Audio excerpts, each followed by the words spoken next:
The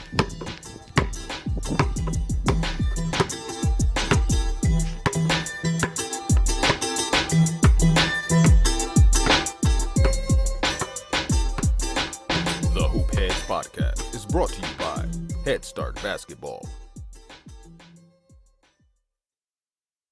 One of the big things that we pride ourselves in also is the decision-making piece of it.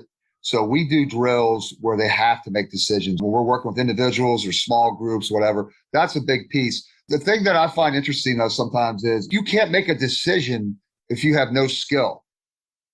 Joe Stasyszyn has 30-plus years of skill development and coaching experience. He's currently the director of Unleashed Potential, a basketball skill development company based in Carlisle, Pennsylvania. He joined USA Basketball as a player development speaker and clinician at USA Basketball National Academies and regional clinics across the United States. Joe was also formerly the National Director of Basketball and Youth Fitness at 24 Hour Fitness, where he managed programs in over 450 facilities nationwide. This position gave him the opportunity to work with countless elite NBA and WNBA coaches and players.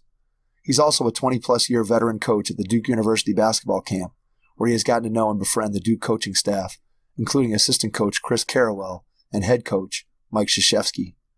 Joe began his career in sports as an assistant coach at Dickinson College and later was the head boys varsity coach at Carlisle High School in Pennsylvania for 10 years. Fall in love with basketball again this February with our partners and friends at Dr. Dish Basketball. Their Dr. Dish shooting machines are undoubtedly the most advanced and user-friendly machines on the market. Be sure to check out their new Dr. Dish facility model with advanced analytics. Learn more at drdishbasketball.com and follow their incredible content at Dr. Dish B-Ball on Twitter, Instagram, Facebook, and YouTube. Mention the Hoop Heads Podcast and save an extra $300 on the Dr. Dish Rebel, All-Star, and CT models. Visit drdishbasketball.com for details. That's a great deal, Hoop Heads. Get your Dr. Dish shooting machine today. Hi, this is Pete Moran, the head men's basketball coach at John Carroll University, and you're listening to the Hoop Heads Podcast. If you're looking to improve your coaching, please consider joining the Hoop Heads Mentorship Program. We believe that having a mentor is the best way to maximize your potential and become a transformational coach. By matching you up with one of our experienced mentors, you'll develop a one-on-one relationship that will help your coaching, your team, your program, and your mindset. The Hoop Heads Mentorship Program delivers mentoring services to basketball coaches at all levels through our team of experienced head coaches. Find out more at hoopheadspod.com or shoot me an email directly, mike@hoopheadspod.com. Follow us on social media at hoopheadspod on Twitter and Instagram, and be sure to check out the Hoop Heads Podcast Network for more great basketball content. Prepare like the pros with the all-new Fast Draw and Fast Scout. Fast Draw has been the #1 play diagramming software for coaches for years. You'll quickly see why Fast Model Sports has the most compelling and intuitive basketball software out there. For a limited time, Fast Model is offering Hoop Heads listeners 15% off Fast Draw and Fast Scout. Just use the code HHP15 at checkout to grab your discount, and you'll be on your way to more efficient game prep and improved communication with your team. Fast Model also has new coaching content every week on its blog, plus play and drill diagrams on its play bank.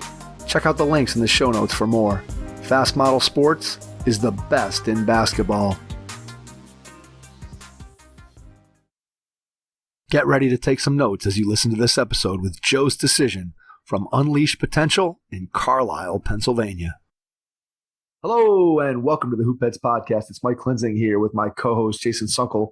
And we are pleased tonight to welcome back to the Hoop Heads Podcast for his third appearance, getting up into the upper echelon of guests, Joe Stasyszyn from Unleashed Potential. Joe, welcome back. Oh, thank you, Mike and Jason. Man, I really appreciate you guys. I'll tell you what, man, it's been a long couple years. So much has gone on around the world and in the sports world and basketball, and I really appreciate you guys having me on again. I have some great stuff I wanted to share with you guys.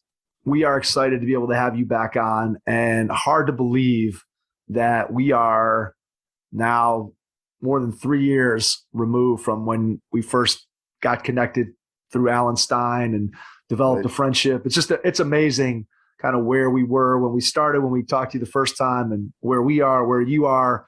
And we're going to dive into all that. So let's start by just giving people who maybe haven't listened to your other episodes, just give us the brief minute or two rundown sort of on your bio so people have an idea of where this whole thing is coming from. And then we'll dive into some more specifics about your business and how you've grown it and what makes you guys unique. Yeah, well, thank you. Well, yeah, this all started, I was a longtime high school coach here at Carlisle, PA, played at Carlisle, coached here at Carlisle with Coach Dave Lebo. You know, we had Jeff Lebo come through here, who's now the head assistant at UNC with Hubert Davis. We had Billy Owens come through here. My son played for me here at Carlisle and played Division I basketball. And now he's, he pretty much runs Unleashed Potential with us here with our business. But yeah, so I got into player development many years ago, just through coaching high school and all that good stuff. And then eventually, I have a long history with Coach K, which we'll talk about later in the podcast. This being his last year, I wanted to share some great stuff that I've learned from him through the years. And then as far as the player development stuff goes, when I got out of coaching in high school, I had a great opportunity. I was able to be the national director of player development for the largest player development business in the United States. And basically, I was working in every NBA, WNBA city across this country, working with the best of the best. You mentioned Alan Stein. I mean, a lot of the guys that worked under me are now in the NBA in terms of player development coaches and all those kinds of things. And that's a whole story in itself, where I literally ran over 300 facilities and had player development going on in every one of those facilities across the country. And that's what I was doing for a while, for a good 5 years. And like I said, got to work with the best of the best. And I'll be honest, I've said this before, Mike and Jason, I don't know if anybody else, I'm just stating the reality here, has been able to do or been where I've been across the country in such a wide range in terms of development and player development and those kinds of things. So after doing that for 5 years, actually Jason Williams, who's with ESPN, was working very closely with me. And when the owner of the company passed away, this all went away, and he went his way to ESPN. And then I came back to Carlisle, and we decided, my son and I decided we wanted to run our own player development business here. And it started here, but now it's grown internationally. And now, I'll talk a little bit about USA basketball through Coach K's recommendation and Kevin Eastman and some other people. And I'm working closely with Don Showalter now. That's something, a big part of what else I do now, besides our Unleashed Potential business. So it started out locally here. I was nationwide. It came back here locally. Now this is spread pretty much nationwide and internationally with what we do. So that's the long short of it, I guess you could say. If you want to dive into Joe's background a little bit deeper, you can go back and listen to either of his previous 2 episodes when he was on with us, and you can catch those on our website, hoopheadspod.com, and go back and you can dig more into Joe's backstory and just kind of how he got that stuff started. One of the things that we wanted to talk about tonight is just how the business has gone from, because look, let's face it, Joe, there are a lot of people out there that have hung up a player development shingle and are running a local training business. So how did you guys take it? Now, obviously you had a tremendous amount of experience, which you just mentioned, but beyond that, there's more to it than just being a good basketball trainer. There's obviously some business piece of it and all that kind of thing that goes into being able to allow your business to expand into the ways that you guys have been able to expand it. So just talk a little bit about what's happened maybe over the last year or so that's enabled you guys to continue to grow and have an impact on players in more than just the local Carlisle area. Yeah, that's a great question. And it's funny, Mike, that you asked that, because, when I speak nationally for USA basketball at their basketball academies, coach academies and things like that, and Coach Showalter, he's heard me say this before. I always say, I said, there's a player development guy in every street corner, or a skill guy or a trainer, whatever you want to call it. Okay. And I've said through the years, my vast experience, I've seen the good, the bad, and the ugly. And I'll be honest, I'll tell you what really sums it all up in a couple of words, and it's called production and results. And a lot of people can say they do this or they do that, but at the end of the day, do you have parents come back? Do you have teams? Do you have coaches come back and say to you, "Hey, my kid got better. Our team got better." And at the end of the day, that's what it's all about.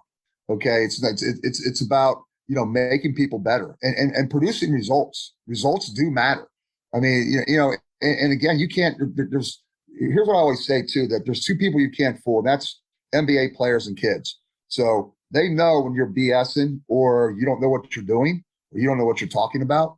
And really, to be honest with you, we haven't even had to advertise. We don't do any marketing. We don't have to market through word of mouth.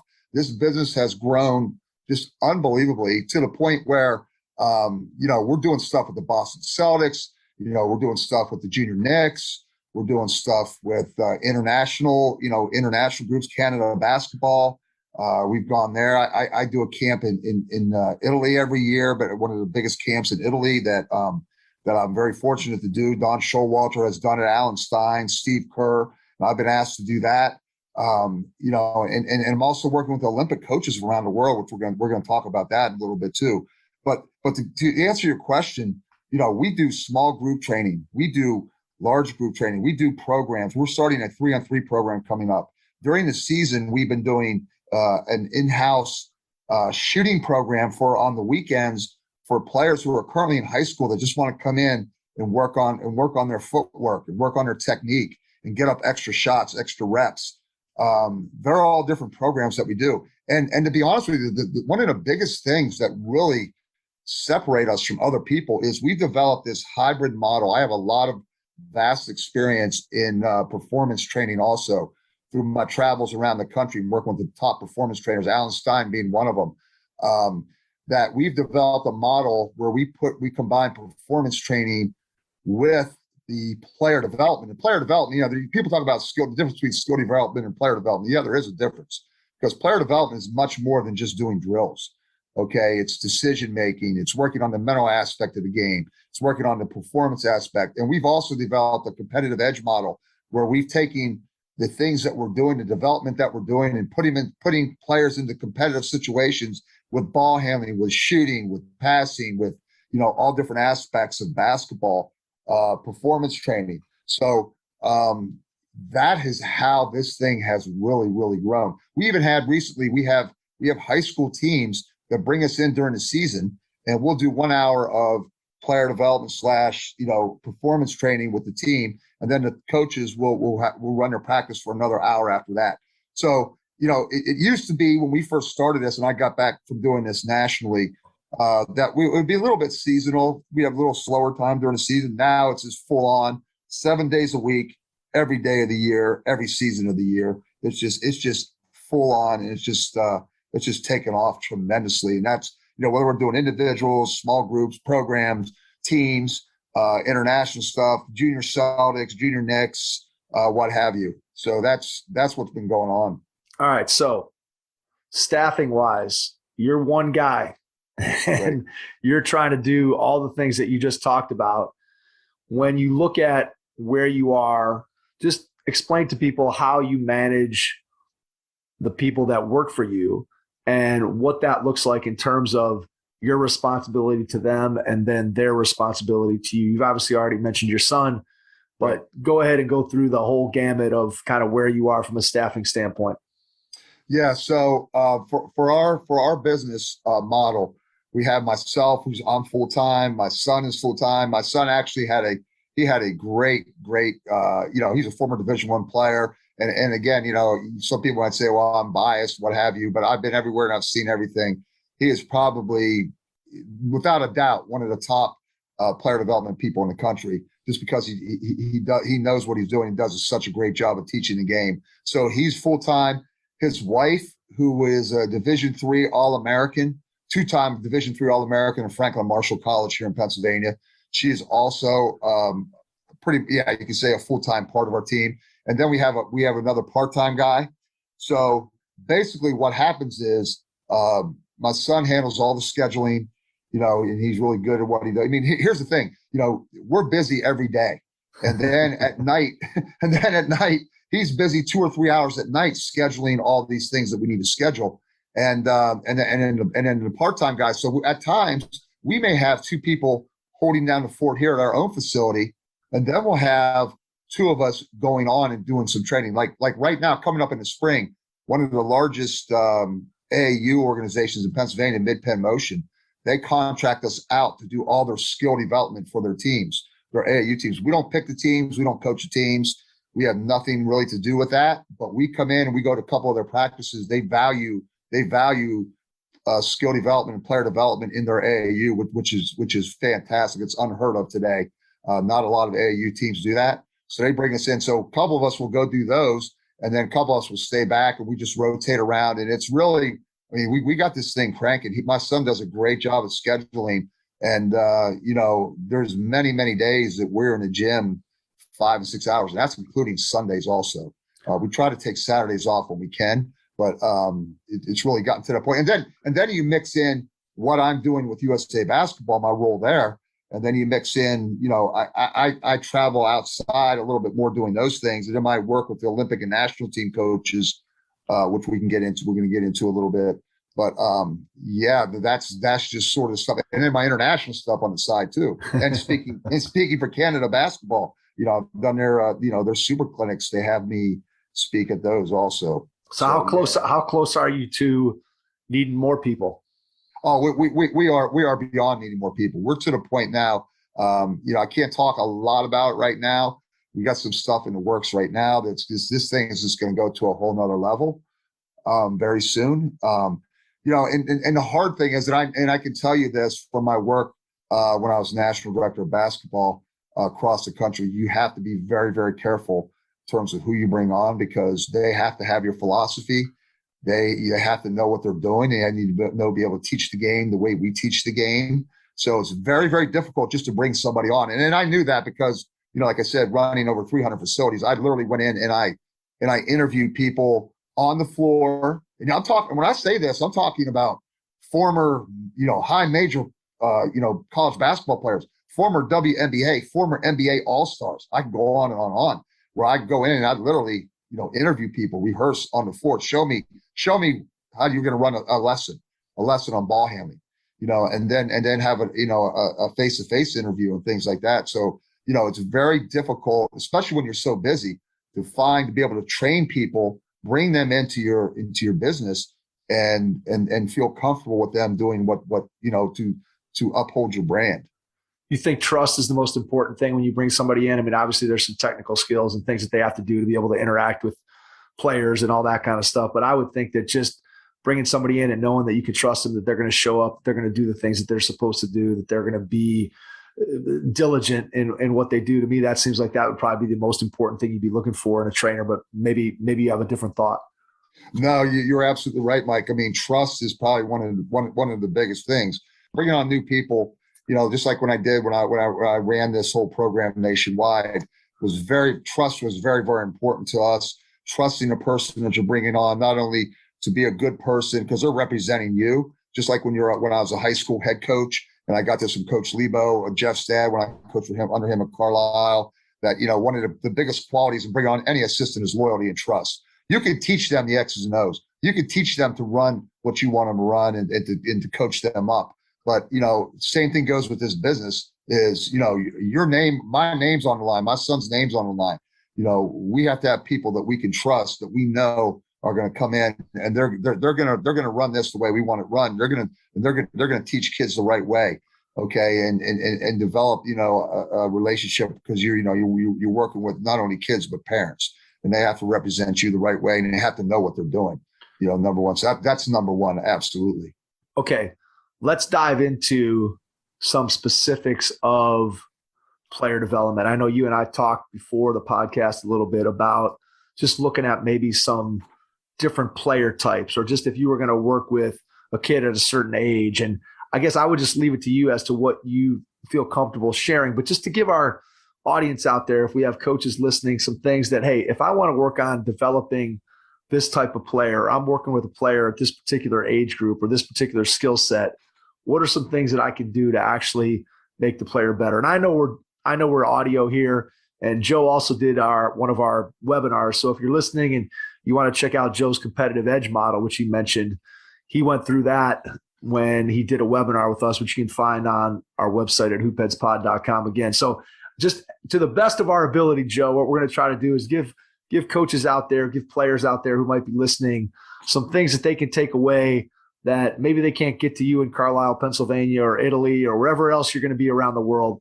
but they can take away some of the knowledge that you have to help themselves become a better player, or for coaches to help their players become better. Yeah, that's a great question. And I'll tell you, here's what I'm going to do. I'm going to give you a little heads up on this, how this is going to roll. So I've been very fortunate, especially I'll tell you, my phone is jumping off the hook.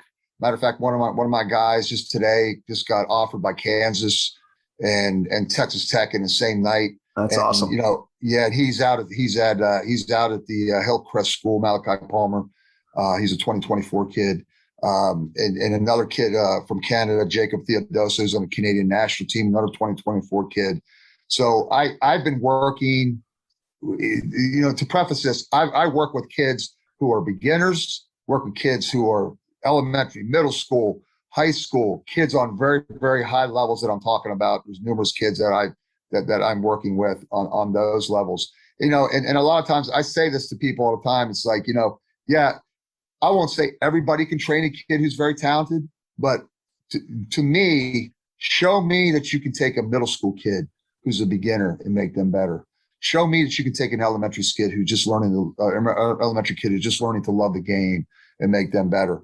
To me, then you're doing a great job. Yeah, it's a different scenario with kids that are highly talented, like the 1%ers, I call them, because most of the kids are not the 1%ers. Most of the kids are the 99%ers who aren't at that level, and they're most of the kids that you work with. But to answer your question, so here's what I do.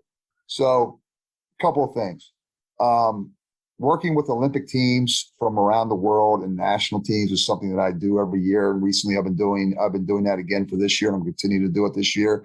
Is a lot of these Olympic teams have come up with what they call player profiles, what they're looking for in different positions, which I have found to be very, very valuable. So the interesting thing is, as I'm teaching them player development, that's what I do through this program with the U.S. Olympic Committee, the NBA, the NCAA. We all get together. I do the player development part. So I'm teaching them player development, but I'm also learning from them and what they do, because a lot of these programs do some tremendous stuff. So to answer your question, the first thing that I do, okay, before I get into the different positions in terms of the player profiles, the first thing that I would say to coaches is, you want to take a kid and you want to run them through some basic offensive movements, whether it's, you know, footwork movements, performance training movements, and watch their footwork. I am very, very big on this. I don't care if I'm working with a beginner. I don't care if I'm working with a kid who's a 1%er. I don't care if it's a guy, you know, a high major kid or whatever. One of the first things I do is I run them through some footwork drills. You know, we have some different drills we do. Again, I can't show them to you on here, but basic pivoting, okay? We call them box drills, where you have to learn to pivot with both feet. So the first thing that you want to do with a player, in my opinion now, okay, because again, I've been very fortunate to see it all in all angles, is to work on basic footwork and to work on front pivoting, reverse pivoting, moving into their shot, you know, coming into their shot, see what their footwork looks like. Because at the end of the day, one of the things that's really been great for us and our success has been built on is footwork. Because most coaches today, high school level, youth level, no one's working, even at college level. I could tell you stories all day about that they are not working on footwork. And to me, footwork is a big part of every aspect of basketball. Whether it's ball handling, having your feet active, whether it's shooting, whether it's moving defensively, whether it's just moving up and down the court. So the first thing I would do is put them through some footwork. And that's regardless of the level of the player. Just even basic stuff like just seeing how they run, seeing how they backpedal. We have all kinds of drills that we do. You know, you have to run into the drill. You have to backpedal into the drill. You have to de-slide. You have to de-slide into an offensive, you know, into a catch and shoot. You know, all those things. So I'll do what I call combo drills, where I'll combine footwork movement into shooting and ball handling. So, you know, I think that's the first thing I would do. at any level from any kid. So that allows you obviously to get a feel for where the kid's baseline level is in terms of their ability to control their body, right? Because Correct. I know that if you can't be on balance when you're on a basketball floor, you're not going to be very successful at any of the skills. All you have to do is go and watch any game, and the players who are the best players typically are the ones that are rarely off balance. Now, their body might be leaning one direction or another, but they're able to maintain balance. That all goes back to those basics of your feet and how you're able to control your feet, how you're able to pivot, how you're able to move.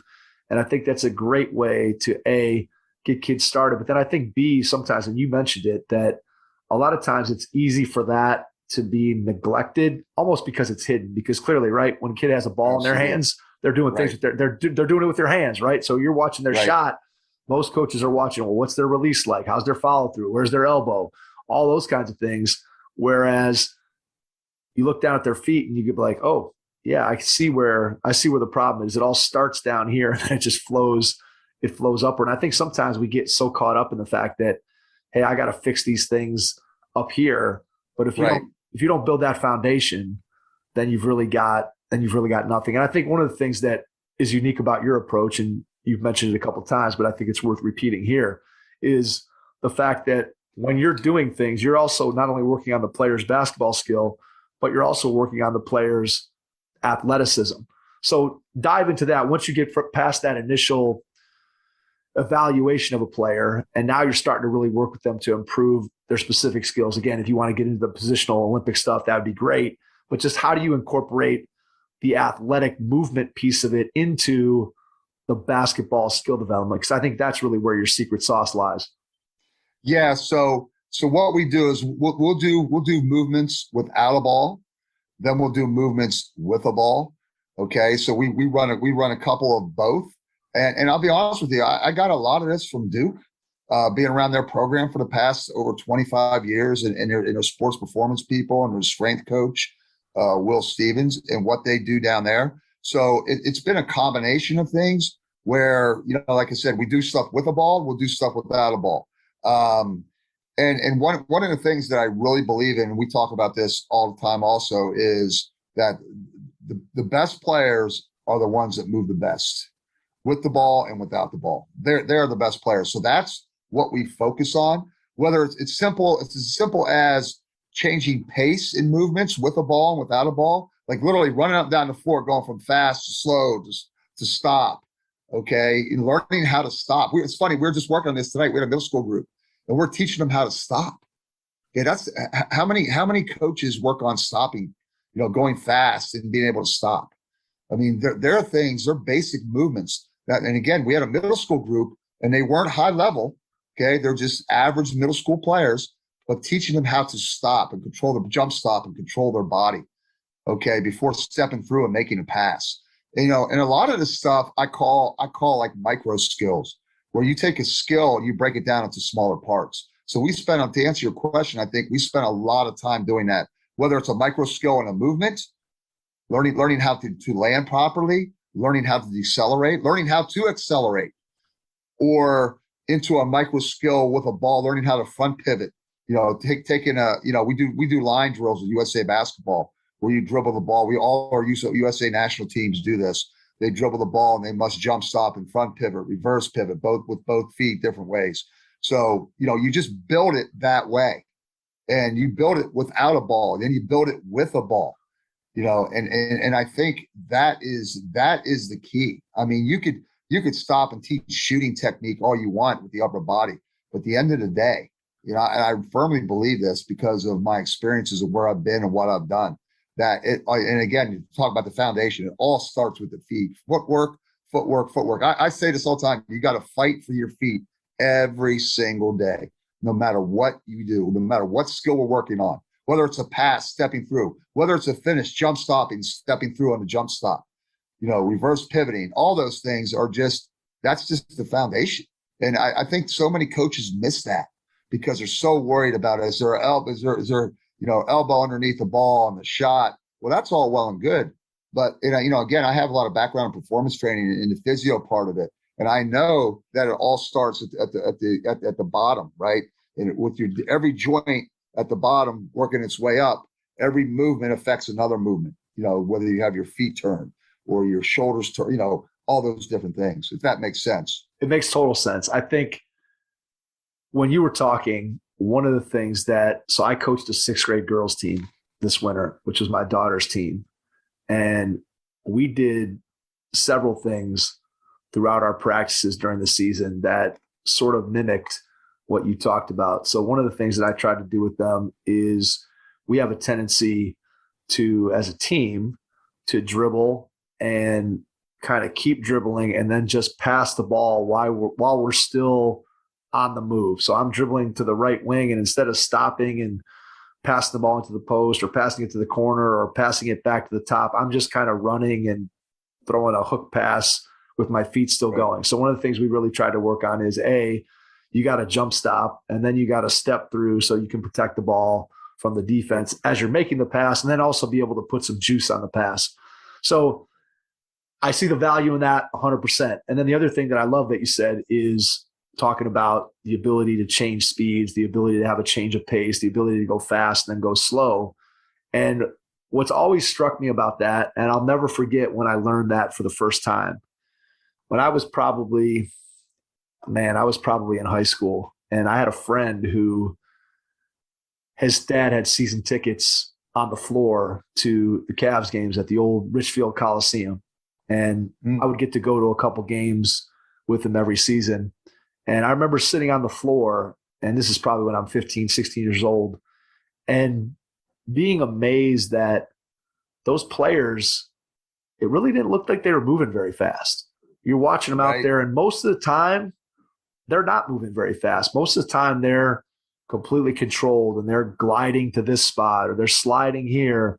And then there's that boom, right? That acceleration that obviously is at a completely different level than what most players are, versus you go and watch a 3rd grade travel basketball game, and there's 2 speeds. Either the kid is not moving, the kid's not moving at all, or they're sprinting 9 million miles an hour and have no control or no idea where they're going to go.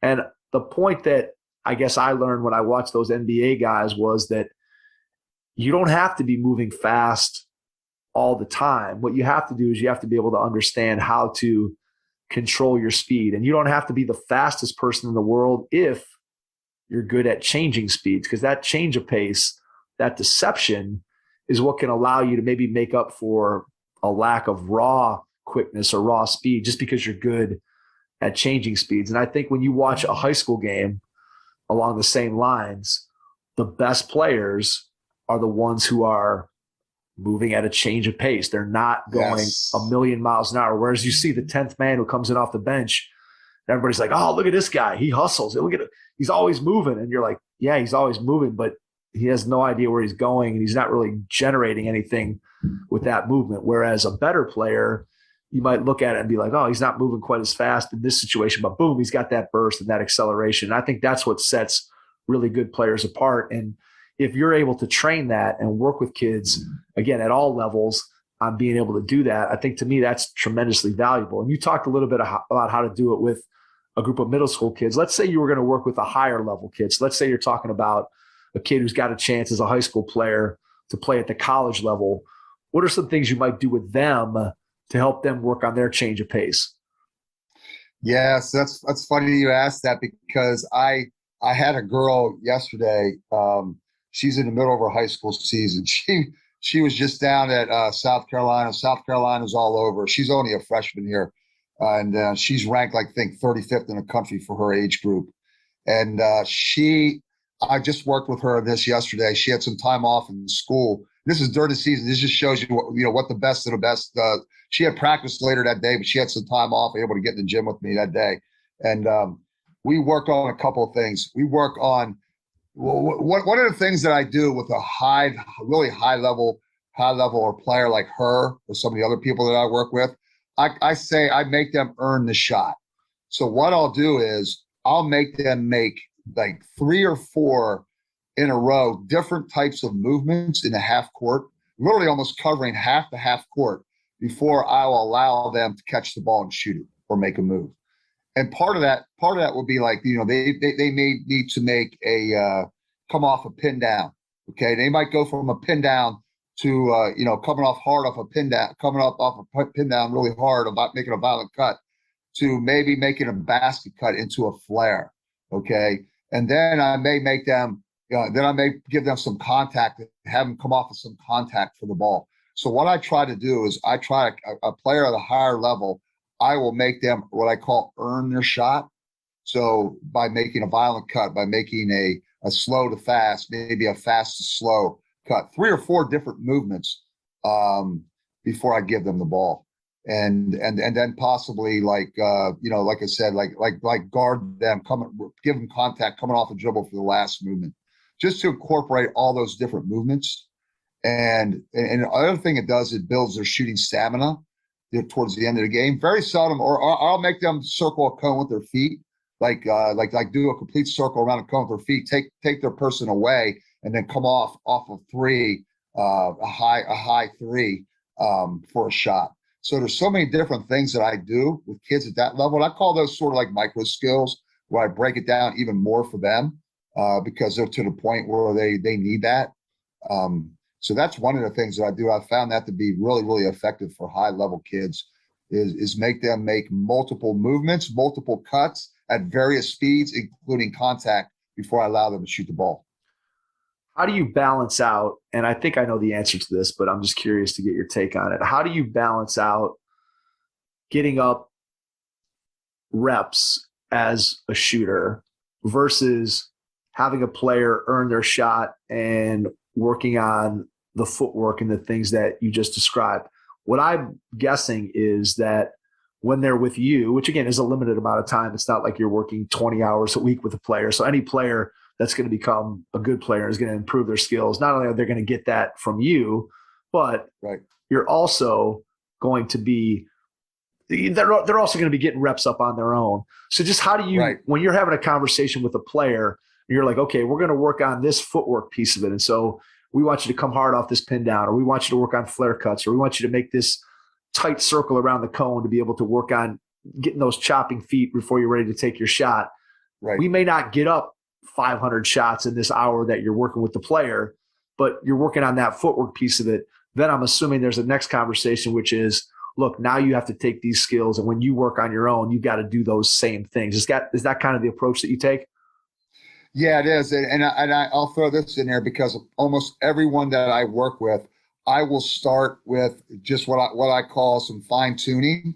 So what I'll do is, before I get into the making them earn the shot, that's sort of towards the end, especially when they're tired, because that's what I want them to. I want them to be able to make shots when they're tired. So I'll save a lot of that for the end. But what I'll start with I have this we call it Intuit Shooting, actually, where they have to come into a pocket area from different angles, working on their footwork. But before I get to that, I do a lot what I call tray shooting, because one of the things I'm really, really big on, and again, I'm firmly convinced of this, and that's one of my specialties is shooting, is putting the ball on the tray. Basically, the tray at the end of your shot, your hand's like a tray, and the ball has to sit on that tray, and that lines everything up. So what I'll do is I'll start with some basic footwork just to tighten up their footwork. We'll do some tray shooting before that. Then we'll do to Intuit Shooting, where they'll come into the pocket area with the proper footwork. They'll come in from different angles, right and left. Okay, just to make sure their footwork is correct again, just to tune that up.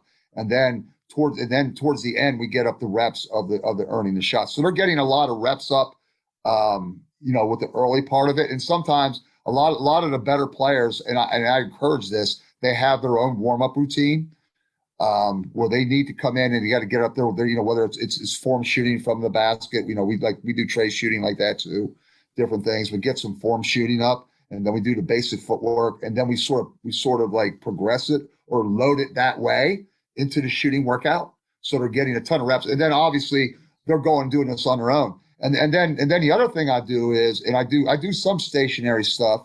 Okay, the stationary stuff I do is enabling them to increase their range. I got a whole system that I use where they make a couple of stationary ball handling moves into a shot, and we keep pulling them out, pushing them out, pushing them out, pushing them out really loading up their legs and making them set their feet.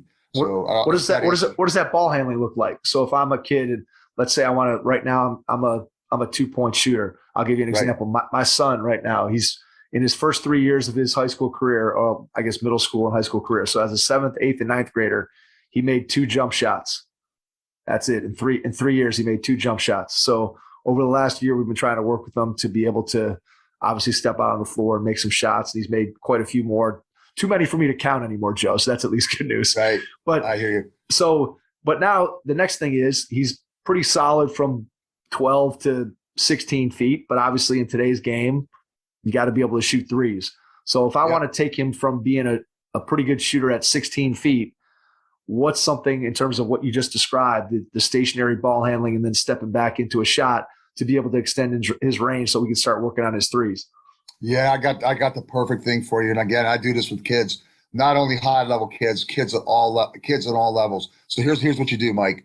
For any kid, this is for any kid that wants to really once you feel you're comfortable with their technique and are able to shoot from 3. Now, obviously, I'm not doing this with 8-year-olds that don't have proper technique. So I just want to preface it with that, right? Right. So, okay, so here's what we got. We got 5 spots. We got both corners, we got both wings, and we got the top. Okay, so we can start at the top. So you start right outside the 3-point line at the top. We're gonna pound, really work on being aggressive with the ball and being aggressive with our feet. So we're gonna pound the ball one time with our right hand. We're gonna cross over. This is in the spot right there, top of the key. Pound the ball right hand, cross right to left, go right immediately left to right between the legs. You're gonna hop, sort of give a little bit of a hop, set your feet, and then shoot the 3. And it's over and over again. So then we do it again. Pound right to left cross, left to right between the legs. Set our feet, drop our hips, set our feet by just hopping off the ground, off the floor a little bit. Set our feet, drop our hips, and go right into the 3-point shot. So we do a bunch there. Then we go to the right wing. Again, start with the right hand, do the same thing on the right wing at the 3-point line. And then go to the corner, same thing in the corner. Okay, and then we go to the left wing. We start with our left hand. So we dribble once with our left hand, pop left to right crossover, right to left between the legs, set our feet, drop our hips right into the 3. We do a bunch there. Then we go to the left corner and we do the same thing with our left hand. And then what you do, once you get very good at that and you feel comfortable with that, you can start moving them back at the same spots. Just start moving them back. So what you're doing is you're having them be aggressive with the dribble, okay? Because I say break the floor. They got to be breaking the floor to the point they almost lose the ball in the dribble. Be aggressive with the dribble. Be aggressive with their footwork, setting their feet into the shot, if you understand what I mean, and then shooting the ball over and over and over again in those 5 spots. And you can say, okay, we need to make five at each spot. Then you can say we need to make 10 at each spot before we go to the next spot. So you have 5 spots. You can say 10 at each spot. You got 50. You got 50 makes for that draw. And let me tell you something. That is a tough shot because it seems easy, but if you go really hard with the ball, and you load those feet up every time, that's a very, very challenging shot. But it's going to increase their range. It's going to increase their confidence for 3, and then you can continue to increase their range from there on out. Yeah, I love that. I think that we've done something similar to that, and we're doing it inside the 3-point line at this point, where we've done it where we've gone 3-pound dribbles with whichever hand he's starting with, and then we've just gone one move. So let's say he goes 3-pound dribbles with the right hand, crossover, boom, shot, and then start 3 dribbles with the left hand, pound dribble, and then boom, crossover.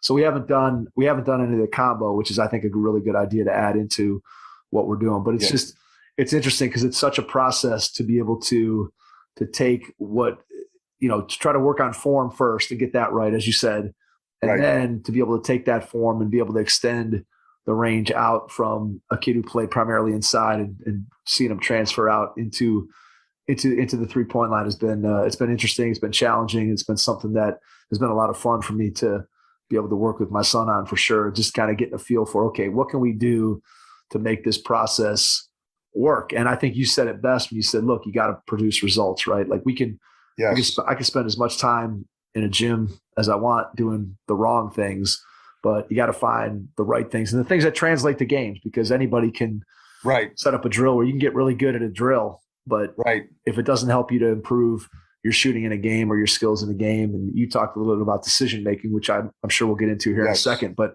obviously that's a big part of it, because I think one of the things that is a challenge in the game of basketball today, and we've actually had a couple of recent podcast guests on that have talked about this, that you have players today that are tremendously skilled, right? Even the 12th player on a high school team compared to probably when you were coaching the high school game, the 12th, 11th, 13th man on your team was nowhere near as skilled as the players that we have at the back end of a bench today. And I think that what goes along with that is sometimes we're only teaching those skills in isolation. And because you have so many players who are skilled, and because you have so many players who are invested in their basketball career in such a way where their parents have paid a lot of money for them to go to a trainer, for them to go and play AAU, and for them to travel and do all these different things. And now you have this challenge of, we got tremendously skilled players, but there's still this level of, you still have to have a basketball IQ. You still have to have a feel for the game. You still have to be able to play the game and make decisions.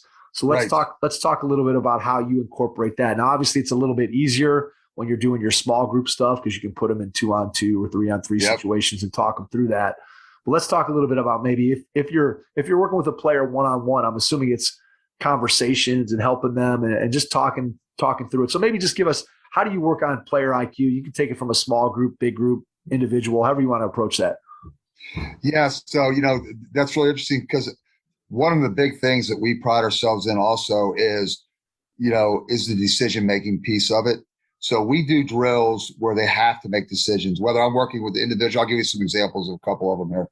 When we're working with individuals or small groups, whatever, that's a big piece. The thing that I find interesting though sometimes is, and everybody has their own philosophy. I get that. But, you can't make a decision if you have no skill. And that's one thing, Coach Showalter and I we follow the USAB basketball progressions. We feel there's a progression for skills and things like that.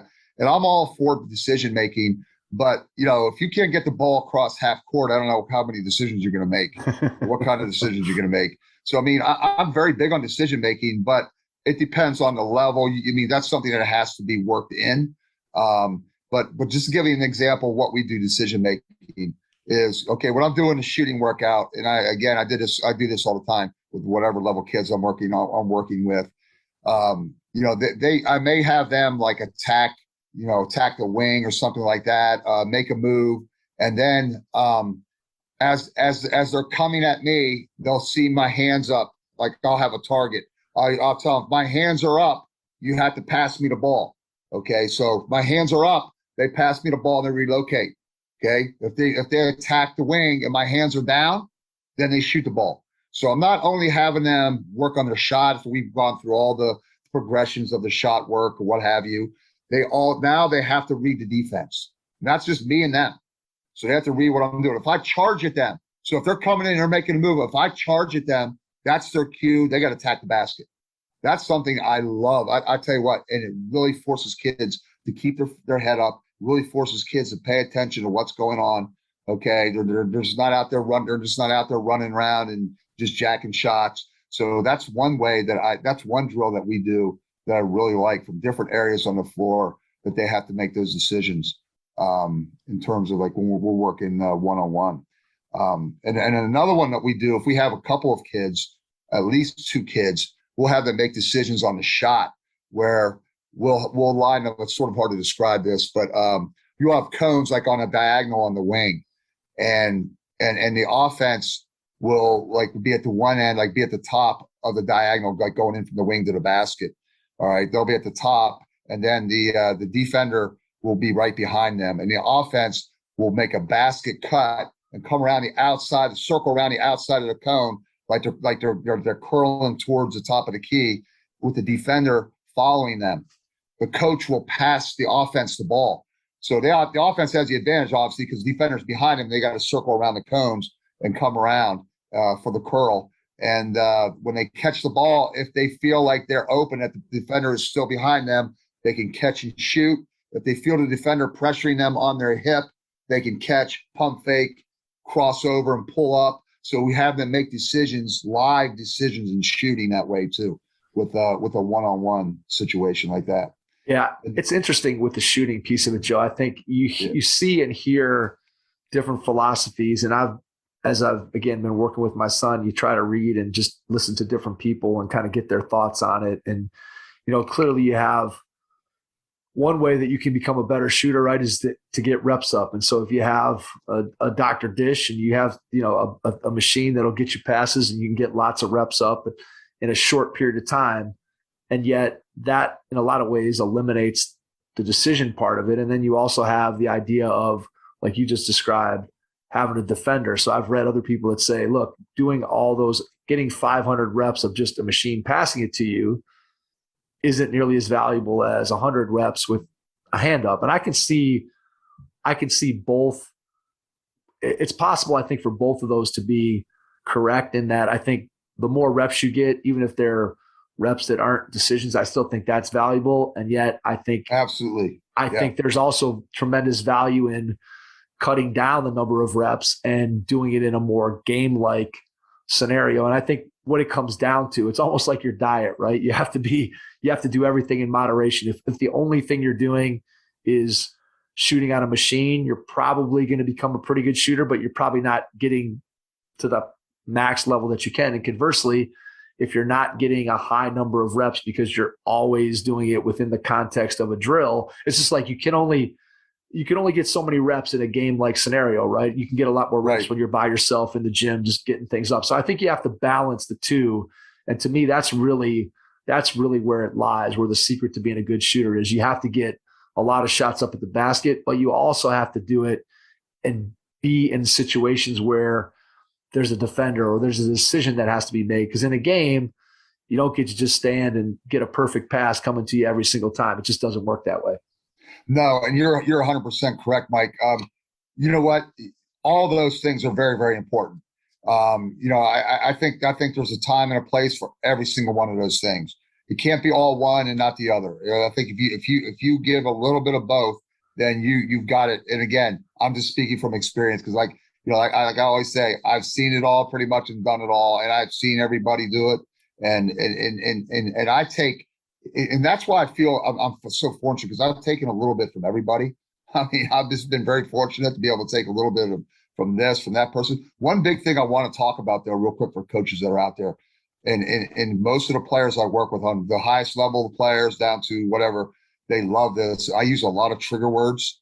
People always say that, coaches talk too much. So you got to use trigger words, like with shots. I'm really big on staying in your shots. Kids will hear me say stay, because I really believe that your shooting excellence depends on whether you stay in your shot or not. A lot of kids get happy feet. They dance around, they fall around, they do all kinds of stuff. But I'll scream at a kid, stay, when they shoot a shot. I'll make them stay in their shot. Or I'll say tray. If they're not getting the ball in the tray at the release point, I'll say tray. I'll tell them, make violent cuts. I'll say elbow to eye. If they're shooting the ball flat, I'll say elbow to eye. So the trigger words, once you work your skills and your footwork, and then I'll tell you what, here's the most undertaught thing that I've had tremendous success with is aggressive footwork. Like the last two steps, I really believe in the inside foot, the 1-2, left, right, left. Even though there's the hop is in there. I mean, there's times you use that, but I'm really big on the last two steps have to be their fastest steps. They have to be really aggressive. It's almost like an airplane landing on a runway. It's not like a pop with their feet hitting flat. It's like they're gliding into the runway left, right, or right, left. But they have to be really aggressive to their sneakers almost squeak. That is a very, very undertaught, but I have found a micro skill in that is tremendously important for consistency in your shot, especially later in the game when kids get tired. So I just wanted to throw that in there too. Yeah, that goes back to, I think, when you're thinking about the 1-2 step and how that works versus coaches who like to and prefer to teach the hop. I think there's a place for both of them. I was always, correct, as a kid, I was always somebody that shot off the 1-2. And then when I was training kids, I did the same thing. And then we had, this is now back probably about the time you were on for the first time, we had Craig Campbell on, who he coaches a girls team at Clovis West High School out in California. And he's a big proponent of the hop. And one of the things that he said to me, which I thought was interesting that I never really had thought about, he's like, well, why do you teach the 1-2? And I always said, well, a lot of the kids that I'm working with are elementary school kids or middle school kids, and I don't feel like they have the strength to really get the ball up to the basket when they hop. And he's like, well, maybe that's just the way you'd like to shoot. Maybe some of the kids that you're working with, maybe they prefer the hop. And it started getting me thinking about sort of a different way to approach it and kind of looking at what's the kid's strength and how do they do it. Because certainly I think players probably have a preference one way or the other, but they need to have both of those types of footwork in their bag for sure. Right. And let me say this to that point. If I have a kid who loves the hop, I'm not changing them. I'm like, unless I'm working with an elementary kid that just has no footwork whatsoever, and they just need, no, you need to learn proper footwork. If a kid says to me, coach, if I'm working with a high level kid, he goes, I prefer the hop, then you know what? Great, go for it. And I'll still make sure that they have, the proper footwork and all that kind of stuff. But I would never tell a kid, okay, well, I'm not going to force it down their throat and say you have to use a 1-2. I prefer that. And I think even the kids that do use a 1-2, they know that they have to use the hop in certain situations. Certain situations in a game, that's what's going to come down to. So here again, it's just like what you said earlier, shooting off the gun, thousands of shots versus, working on some decision making and some contact in your shot. You need a little bit of both because you use both, right? So I mean, that's just one of those things where I think I agree with you on that. Yeah, it's interesting just when you think about the different ways and approaches that you can have. And I think what it comes down to, right, is that the game itself is so dynamic. And there's so many things that happen within the context of a game that you can't possibly account for every single one in an individual skill development drill. There's just no way that you can recreate that dynamic environment in a 1-on-0 with a cone out there. You just can't replace that. No. And yet at the same time, I think the point that you're making is that you have to have that basic skill, whether we're talking about the footwork that we discussed earlier, where just I'm dribbling a ball and I got to be able to front pivot. I got to be able to reverse pivot, and I got to be able to do that without falling over. I got to be able to do that without standing up straight. I got to be able to continue to play low. And those are all things that, sure, can you work on those in the context of a game? I guess, but you better know how to do those things first before you start being thrown into making decisions. There's a certain baseline of things that you just have to have. And again, you need to rep it out, because if you don't, then when you get in a game, you're just not going to be at the same level as you would if you get those reps. And so I think it's because basketball is such a dynamic game, it makes it's what's so fun, right? It's why you love doing what you're doing. It's why all of us love to play the game. It's why we love to coach the game, because there's no right or wrong way necessarily to do it. There's more than one way to be right, I guess is a better way to say Correct. It. There's more than one way to be right. And I think that's something that sometimes as coaches, whether player development or whether we're coaching our teams, we forget that, look, there's lots of different ways to win a game or to score on a possession or to stop another team from scoring. You can do that in a myriad of ways, and that's what makes the game interesting. Yeah, and one thing I'll throw in and finish that up, and then because I really want to give you this Olympic stuff quick too. Yeah, absolutely. Let's jump into that next. Yeah, so when I speak for USA Basketball, again, I say this all the time.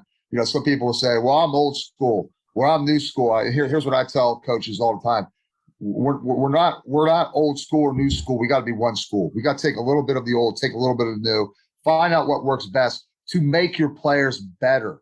It's all about that. At the end of the day, it's about them. It's not how much you know, but it's how much you can teach and get and improve players and teams. That's what a lot of, we talk about trainers again. That's what a lot of trainers miss. Okay. It's just, it's got to be my way. This is the way it is. No, you got to take the best of the best from different things and then use that to make players better. At the end of the day, what it comes down to is, are they getting better or not? The results. What are your results? If you're not getting results, then you're not doing something right. I mean, that's just the way it is. No question about it. All right, jump into your Olympic stuff. Yeah, okay, the Olympic stuff. So here's the deal, because I think this is going to really fascinate some coaches. So I've been fortunate enough to work with a lot of different Olympic coaches and teams and national teams and stuff like that. And a couple of them, I sort of put this together from my work with them.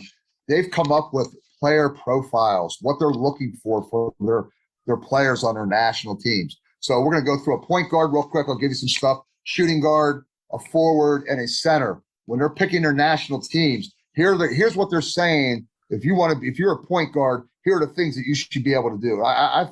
And again, I'm doing a lot of this. I was doing a lot of this anyway, but it really brings it out. So let's go with the point guard first. Okay, obviously it says, okay, first of all, point guard possesses excellent ball handling and passing skills. So if you have someone that says, hey, I want to be a point guard, and let me qualify it with this. We train kids to be basketball players, regardless of what position you play, just make you the best basketball player. But sometimes you get a kid who's like, hey, I played primarily the point. Okay, so a point guard possesses excellent ball handling and passing skills, obviously. Another thing that they really look for in point guards, this is, again, on a lot of international teams, the mid-range game. Because you hear about people talking about the NBA, oh, there's no mid-range game, whatever, which I think is total nonsense because there is a mid-range game. Okay, so point guard being able to take the ball off the dribble. Okay, taking it off the dribble. Has to be a good shooter off the ball screen. That's one thing that we do. We work with kids coming out, options off a ball screen. So they're looking for point guards that can come off a ball screen and hit a shot. That's something that you can incorporate into your workouts. What kind of shots you get out of your offense is something you should be doing. Okay, they're able to create for others, break down and create for others. Make decisions in a full and half court situations. So you can put them in situations where they have to make decisions, work on those things. Be able to read the ball screen, shoot off the ball screen, we already talked about that. Being able to pass to both the perimeter, work on perimeter passing and low post entries. Okay, that's something else that they ask for point guards to be able to do. Okay, so that's just something for point guards I thought was really interesting. So when international teams are looking at their point guards, they're looking for those skills specifically, which I thought was pretty cool. And then another one is for the shooting guard, for the two guard. Okay, need to consistently make 3-point shots, coming off screens and spot ups. So when you're working with somebody like that wants to be a two guard or shooting guard, working on coming off screens and spotting up, obviously.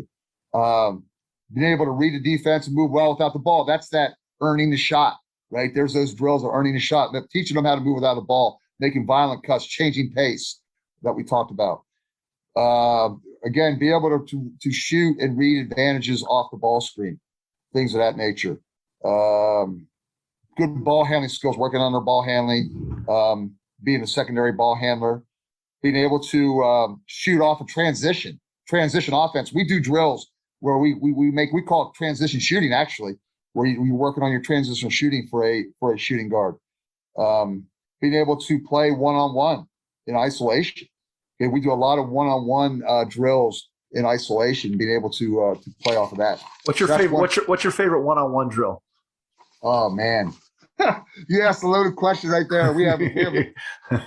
Okay, I'll tell you a really good one, man. This is one that I guarantee you've never seen. Matter of fact, we did this. I think I showed this at the Hoosier Clinic. I think I showed this in New York City for USA Basketball too. Got a lot of good feedback. Okay, I'll give you a good one here. So here's what we do. So we have offense is on the wing. Okay, defense starts underneath the basket. So the offense on the wing makes a baseline move. Okay, defense is starting in the lane line. Okay, the defense is coming up the lane line as the offense is setting their player up on the same side of the floor on the wing.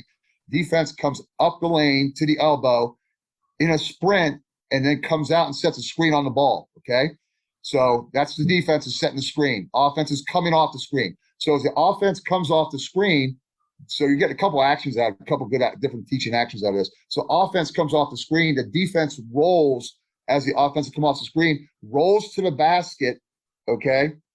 Rolls to the basket, and then there's a cone set out by the three-point line on the far end. After the defense rolls to the basket, they go and touch the cone. Offense gets to the nail coming off the screen, hits the coach that's standing there in the same wing where they started, goes and touches half court. So the guy coming off the screen goes and touches half court. The coach throws him the ball on his way back in from half court. The defense who set the screen and rolled to the basket then continued out to the opposite three-point line and touches the cone. He comes now and plays defense on the offense who's getting the ball coming from half court. Must go out and meet them, and they play one-on-one from there. That's awesome. Yeah, you get a lot of movement. You got a lot of things that are game-like, and then you top it off with one-on-one piece of it. Yeah, exactly. And you're doing it in such a way where it's almost like a transition, right? Where kids catching the ball and boom, you got to attack in transition, which we all know, especially in today's game, where do most kids catch the ball in transition? They don't catch it where they did 20 years ago, which is on the move, filling the lane and going down to try to get a layup. No, they're catching the ball outside the 3-point line, most likely with a player closing out on them. So the ability to attack that closeout off transition is a skill that any player, I don't care what position you play, that's a skill you better have in your bag if you're going to be a good player. Yeah, just think about that. Teaching kids how to sprint to screens, teaching kids to go out and stop the ball. What they'll do at first is they'll roll to the basket, the defender, they'll go touch the cone, and then they'll come back to the middle of the lane. But the teaching point is, no, you go out, you meet them on their way in at the top of the key. You go out and you stop the basketball. So, I mean, there's so many great things loaded up into that. That's one of the things that we love. It's one of the one-on-ones that we love. That's a good one. All right, you just finished. Right. Go next. Okay, yeah. So let's go for a forward. Okay, so if they're talking about the forward being able to receive the ball in transition, spot up as a trail man, run the floor well, beat opposing post down the floor. I do this with post men sometimes. Have them run from half court to the block before I give them the ball. Must be consistently be able to shoot the 3-point shot now. So working on their threes. Let me see. Read the defender when setting screens, either to be able to work on their rolling or popping, depending on the situation. An excellent offensive rebounder. You could do offensive rebounding drills with them. So that's the power forward. So that's just a bunch of profile skills that they're looking for in those people. And then a center, being able to run the floor well in transition, beating people down the floor, like we said. Being able to establish post position. 5-man is the first big sealing in the paint, teaching them how to seal, playing a low posted position, being able to attack the basket, creating advantages for teammates, making decisions out of the low post, set solid screens, working on those screens, able to roll hard, create advantage for himself or the team, and make correct reads on outlet passes. The wings work on that. We do drills where you make an outlet pass and you can come out and close out and then pop into a shot. So there's different things you can do for centers. So the thing that I thought was really cool, though, like I said, they're literally listing skill sets for players at each position in the international game, which I thought that's pretty interesting how they're actually listing skill sets.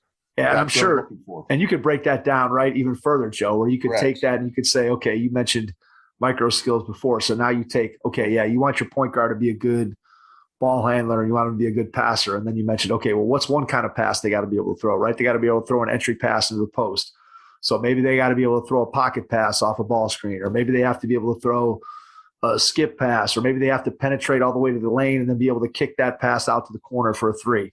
And so you can further break that down. And then now once you start breaking that down, then take it one step further. And now like, okay, can I design a drill that helps my players to work on this particular skill that they're going to need to fit those player profiles? So I think it's really interesting stuff. And I could see where, whether you're a coach as a trainer, whether you're a coach of a high school team or a college team, look, you have this set of things that you need for your players at that particular position to be able to do, especially if you're a coach that runs and recruits, if you're a college coach, a particular, right, you have a particular style. So you're looking for, hey, our 4-man has to be able to do X, Y, and Z to be able to fit into this. And so you start building out that player profile. And now you know what you're looking for, but you also know what you have to do in terms of player development. Correct. And you know what's even, they take it one step further. Obviously, we can't get into this tonight, but they actually chart all these things. It's crazy. I mean, there's so much with the analytics game now and all that kind of stuff. There's so much you can do with a lot of this that they actually chart all that out too. But yeah, I just thought that was fascinating stuff that a lot of us are doing anyway, but they've actually broken it down into player profiles of what they're looking for on their national teams.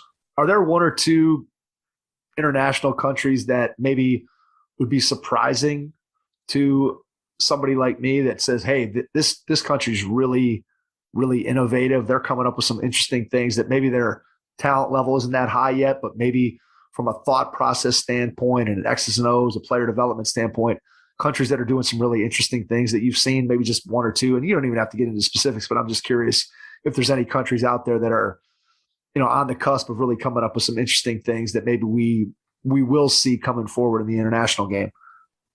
Well, I could tell you one immediately that comes to mind, and they're gaining on us, is Canada. Canada, and again, I've been fortunate because I've been able to work with Canada basketball through super clinics and been around a lot of those people. But they are, besides having, they're starting to have they have some very, very, very good players. Number one, okay, but they're really doing a good job of dissecting this and breaking things down. They're one off the top of my head. And then the other one that I see are some of the, I guess you could say, the Eastern European teams, like Latvia, for instance. Latvia, they won the 3-on-3 gold medal this year in Tokyo, and actually was sort of interesting. I didn't realize this till after the fact because I just didn't catch it. But the Latvian coach, is one of the guys I worked with, who coached that actually won the 3-on-3, the men's gold medal in the 3-on-3 this year, or this Olympic. So I think a lot of those, and look at the guys in the NBA, Doncic and guys like that, where they're coming from. Right. So yeah, they're the ones that are, those countries are the ones that are getting it done.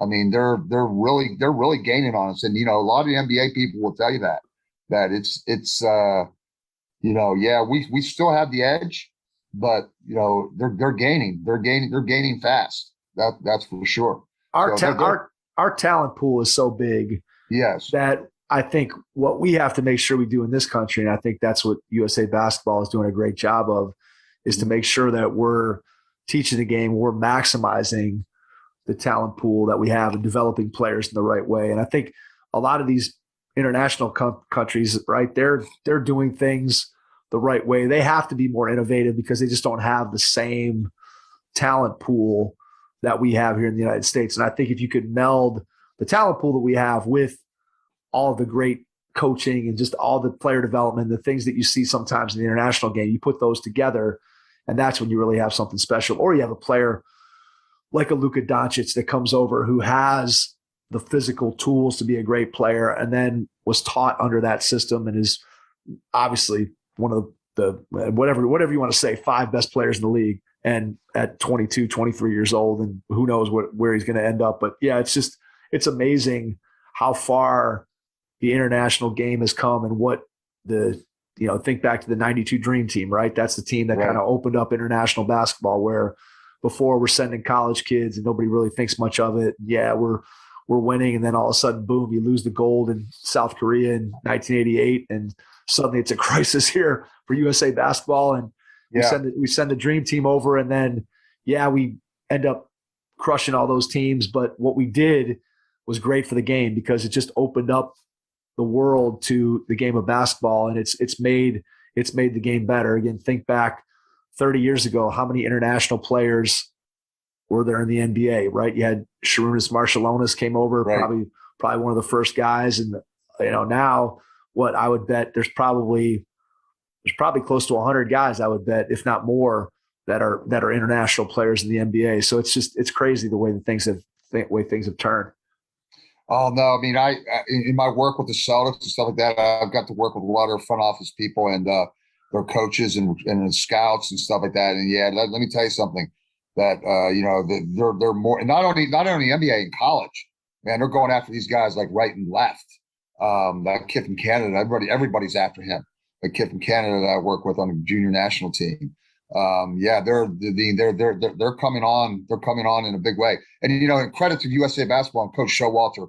Man, what he's done in this time, that I was lucky enough to get in the ground floor.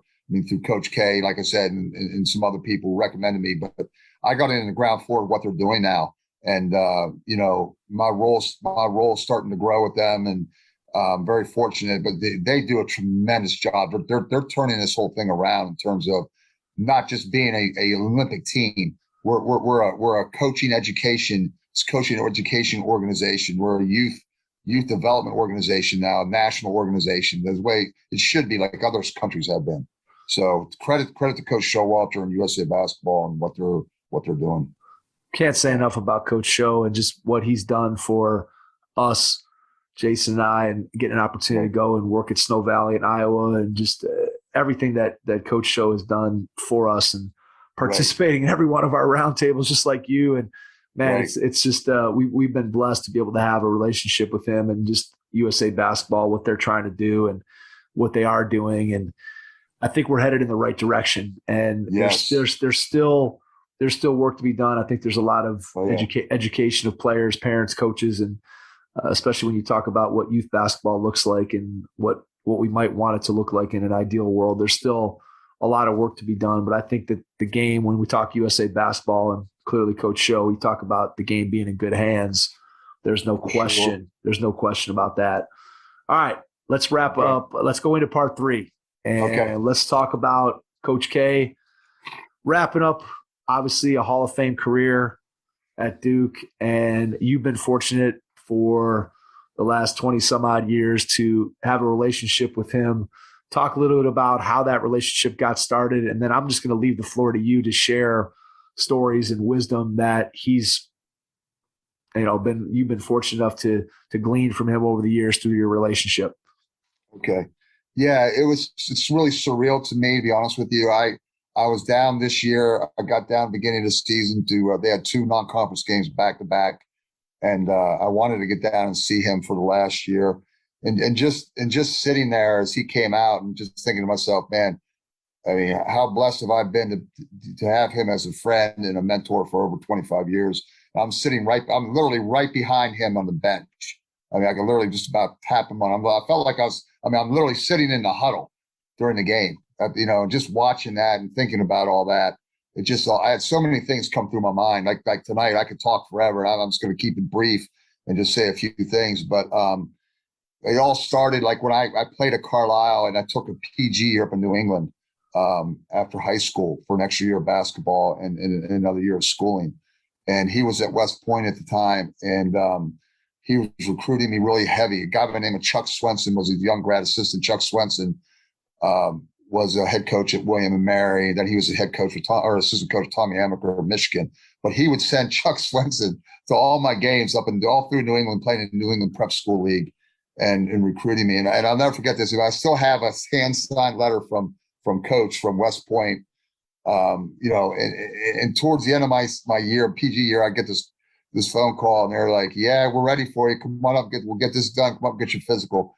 And man, I'll tell you what, like I just got cold feet. I was like, at that point, nobody knew who Coach K was anyway. But I was like, yeah, you know what? This is pretty cool. Can play Division I basketball. Then I started thinking, man, there's 5 years of service. But is that what I really want to do that afterwards?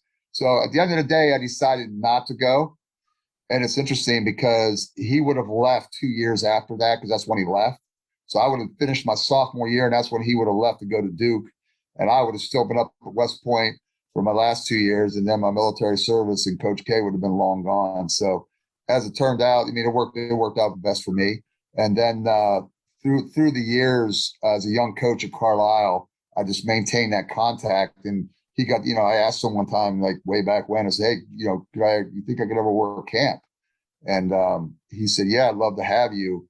And the rest has been history. I mean, and it's like a fraternity down there, man. I mean, people are lined up, by the thousands want to work that camp. And it's almost the same guys every year. The word was always, you're not going to get into this camp to work unless somebody dies or decides not to come back. I mean, they're very picky in terms of who they brought in there. I mean, they ran their camp. Their camp was no joke. They ran their camp. I tell Coach Show all the time, it's very much like Snow Valley. They ran their camp just like they ran their program. Well, Coach K was around all the time, and you worked. I mean, it was we always used to laugh because at Carolina, our friends work Carolina camp. They'd come over in the afternoon. We're like, what the hell are you guys doing here? We're like, oh, we got 4 hours off to play golf or go swimming. We're over to Duke. We're in Cameron's sweating our ass off. That's before they had air conditioning in Cameron. We're like, what the hell, man? We're in here, busting our ass, and these guys are coming over and watching us work camp. It's so crazy. But anyway, a couple of things. It was always like a clinic when you were at camp, because he was there and he talked to us and he shared all kinds of wisdom. A couple of things I just wanted to share with the coaches that might be on here, because again, this is it, man. I mean, we're not going to ever see another one like him. And like I said, he's been so good to me. Like, he got me involved with USA basketball and, a whole host of other things. But anyway, he talks about leadership. And here's what he says. And I thought this was really interesting because this is him to a T. He says, leadership's the ability to change and adapt. A lot of people in leadership haven't changed. He's a perfect example. He says, the best lesson is you have to change. He's changed. I mean, this is a guy who never played nothing but man-to-man defense. Ended up playing zone in his later years.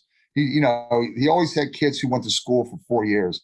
Now they're having kids who are one and done. He could have kept his old ways and said that, hey, we're going to keep it this way. But no, you know what? He's living by his words of leadership. And he said that, you have to change. Things are never completely fixed. Your values can remain the same. And he says that the key thing is how do you connect your values to your change, the way you change. So, and he talked about teaching collective responsibility of the game. So to me, that right there says in a nutshell what he's about, his leadership style, because, he changed through the years. He didn't just run his system and say, that's it, come hell or high water, this is what we're going to do. People were shocked when the first time I ever saw him playing zone. People were shocked when he started bringing in one and dones. But he had to change. The game changed. I mean, the game has changed, and that's something that I've taken away from him as a leader. You have to, just like what we talked about earlier, Mike. You got to do things different ways, man. Kids get bored. You can't teach things the same way. You can teach the same skill, but do it different ways. You're going to keep their attention. That's what leadership is, and that's what changing is, and that's what you can still have your values and teach greatness, but just the way you do it, I guess.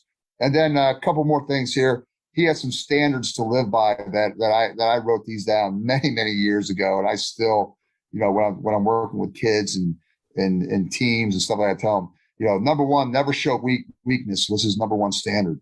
Never look tired. Number two. Number three, always show a strong face. I mean, you watch him in the game, man. His face at game time. You talk about the epitome of a strong face. Look at his face sometimes. Yeah, he shows a strong face. No excuses. And I know Coach Show and I talk about this all the time, that when he coached the LeBron and them for the first time, they talked about the standards, USA basketball standards. The first thing they said was no excuses. We're not going to have any excuses. Okay. Number 5, never have a bad practice.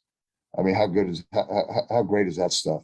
And then having a relentless work ethic and an unwavering fire from within. I mean, you talk about that describes him like to a T. And I know this for a fact, that he'll come home, even like in the last couple of years, probably even to today, he'll come home after a game. He'll sit up till 4 and 5 in the morning. He has his own home theater. He'll sit in his home theater 4 or 5 in the morning, breaking down film and going over that stuff. To have an unwavering fire, relentless work ethic. And then, which is built on a foundation of hard work and pride, and having a sense of urgency. And I talk about this with USA basketball when I speak, having a sense of urgency, not only as a coach, but in life and everything that you do. Having a sense of urgency as a player, as a coach, as a person. They're just, man, I'm telling you, I got so much stuff. I could go through this, but I just wanted to share some of that stuff with him, about him, because, it's just one in a lifetime, man. We're never going to see another one like that. And, it's just, I've been very, very fortunate to be close around him for all these years and taken so much from him. And, what he's done for me, I can never, repay the man. Just, how he's treated me and what he's taught me, and how he's really helped in my development as a coach and as a person, I guess you could say. I love all of that. And the one thing that I think stands out to me more than anything is the fact that he was adaptable, and the fact that the game certainly has changed. And if you went back and you told 1996 Mike Krzyzewski that someday he'd be playing zone defense, he probably would have looked at you like you were crazy. Right? Yeah.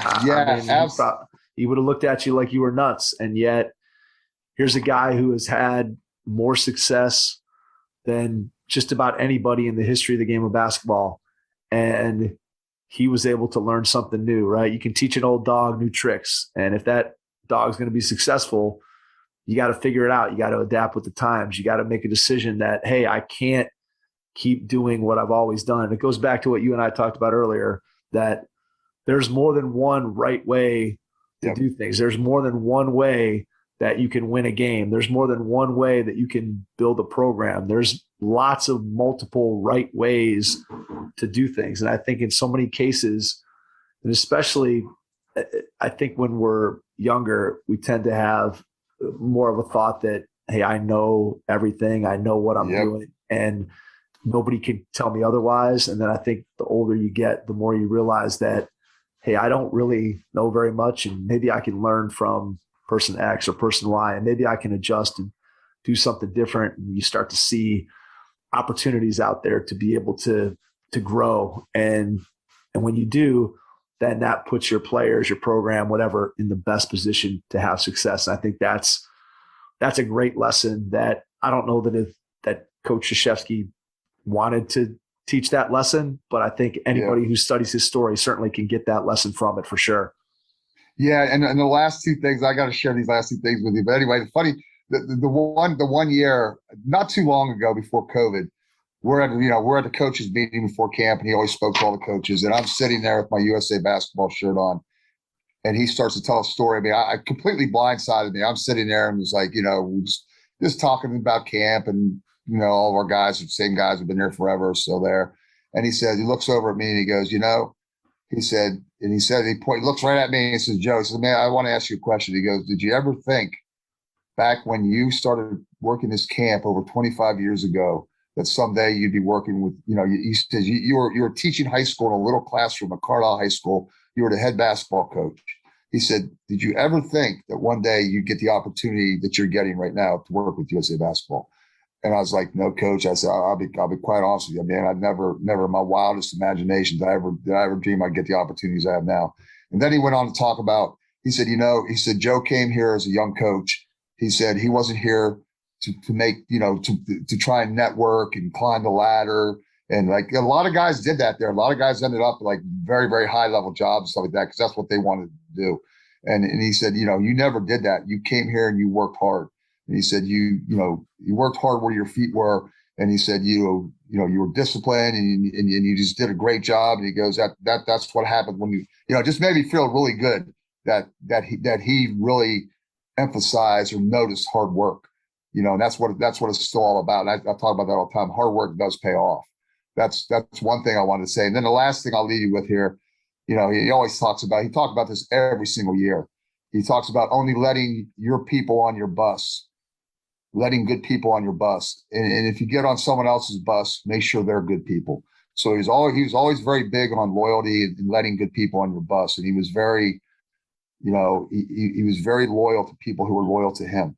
And that's, and I live by that today. I'm a really big believer in loyalty. And that's why with you guys, Jason and Mike, I love coming on here because you guys were loyal to me, man. You gave me an opportunity to be on here, and I really appreciated what you guys do. And that's why I always tell you, if I can anything I can ever do to help you guys, man, that's what I'm here for. Well, absolutely, Joe. That feeling is 100% mutual. We can't thank you enough for the support that you've given to our little podcast that we started back 4 years ago or so. And man, it's hard to believe that we've been able to be connected to guys like yourself who have such a huge impact on the game. And I think that last point you made about Coach K and just the relationships and the people and getting the right people on the bus. And I think about what you talked about earlier when we said, hey, what's the number one thing that you want when you bring somebody into your business or your team or whatever it is, right? You want to develop that trust. You want to have that trust